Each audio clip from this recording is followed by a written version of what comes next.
आचार्य रजनीश ओशो जी की कथन बड़े खजाने। एक राजधानी में एक भिखारी एक सड़क के किनारे बैठकर 20-25 वर्षों तक भीख मांगता रहा। फिर मौत आ गई, फिर मर गया। जीवन भर यही कामना की कि मैं भी सम्राट हो जाऊं। कौन भिखारी ऐसा है जो सम्राट होने की कामना नहीं करता। जीवन भर हाथ फैलाए खड़ा रहा रास्तों पर, लेकिन हाथ फैलाकर एक एक पैसा मांगकर कभी कोई सम्राट हुआ है? मांगने वाला कभी सम्राट हुआ है?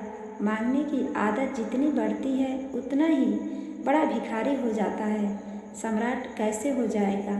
जो 25 वर्ष पहले छोटा भिखारी था, 25 वर्ष बाद पूरे नगर में प्रसिद्ध भिखारी हो गया था, लेकिन सम्राट नहीं हुआ था। फिर मौत आ गई। मौत की कोई फिक्र नहीं करती। सम्राटों को भी आ जाती है, भिखारियों को भी आ जाती है।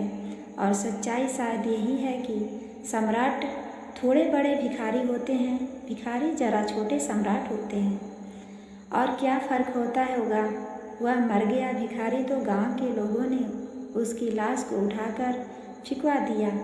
फिर उन्हें लगा कि 25 वर्ष एक ही जगह बैठकर भीख मांगता रहा, सब जगह गंदी हो गई, गंदे चिथड़े फैला दिए हैं, टीन टप्पर बर्तन भांडे फैला दिए हैं, सब फिकवा दिया। फिर किसी को ख्याल आया कि 25 वर्ष में ज़मीन भी गंदी कर दी होगी। थोड़ी ज़मीन उखाड़कर थोड़ी मिट्टी साफ कर दी। ऐसा ही सब व्यवहार करते हैं। मर गए आदमी के साथ भिखारियों के साथ ही करते हो। ऐसा नहीं, जिनको प्रेमी कहते हैं उनके साथ भी यही व्यवहार होता है। उखाड़ दी थोड़ी मिट्टी भी खोद डाली। मिट्टी खोदी तो नगर दंग रह गया, भीड़ लग गई, सारा नगर वहाँ इकट्ठा हो गया। वह भिखारी जिस जगह बैठा था वहाँ बड़े खजाने गड़े हुए थे। सब कहने लगे, कैसा पागल था, मर गया पागल भीख मांगते मांगते। जिस जमीन पर बैठा था वहाँ बड़े हंडे गड़े हुए थे, जिनमें बहुमूल्य हीरे जवाहरात थे, स्वर्ण अशर्फियाँ थीं।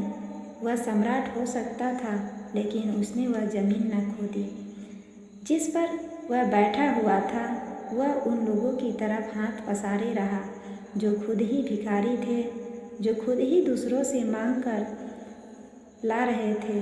वे भी अपनी ज़मीन नहीं खोदे होंगे, उसने भी अपनी ज़मीन नहीं खोदी। फिर गांव के लोग कहने लगे, बड़ा अभागा था, मैं भी उस गांव में गया था, मैं भी उस भीड़ में खड़ा था। मैंने लोगों से कहा, उस अभागे की फिक्र छोड़ो, दौड़ो अपने घर, अपनी ज़मीन तुम खोदो, कहीं वहाँ कोई खजाना तो नहीं। पता नहीं उस गांव के लोगों ने सुना कि नहीं। आपसे भी यही कहता हूँ, अपनी ज़मीन खोदो, जहाँ खड़े हैं वहीं खोद लें।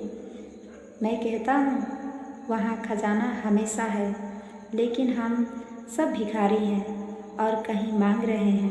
प्रेम के बड़े खजाने भीतर हैं, लेकिन हम दूसरों से मांग रहे हैं कि हमें प्रेम दो।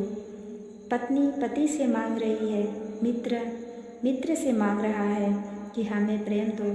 जिनके पास खुद ही नहीं है वे खुद दूसरों से मांग रहे हैं कि हमें प्रेम दो। हम उनसे मांग रहे हैं, भिखारियों से मांग रहे हैं। इसलिए दुनिया बड़ी बुरी हो गई है। लेकिन अपनी ज़मीन पर जहाँ हम खड़े हैं कोई खोदने की फिक्र नहीं करता। वह कैसे खोदा जा सकता है? वह थोड़ी सी बात मैंने कही है, वहाँ खोदें, वहाँ बहुत खजाना है।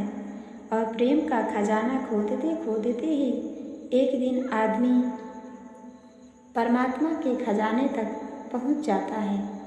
और कोई रास्ता न कभी था, न है और न हो सकता है। धन्यवाद।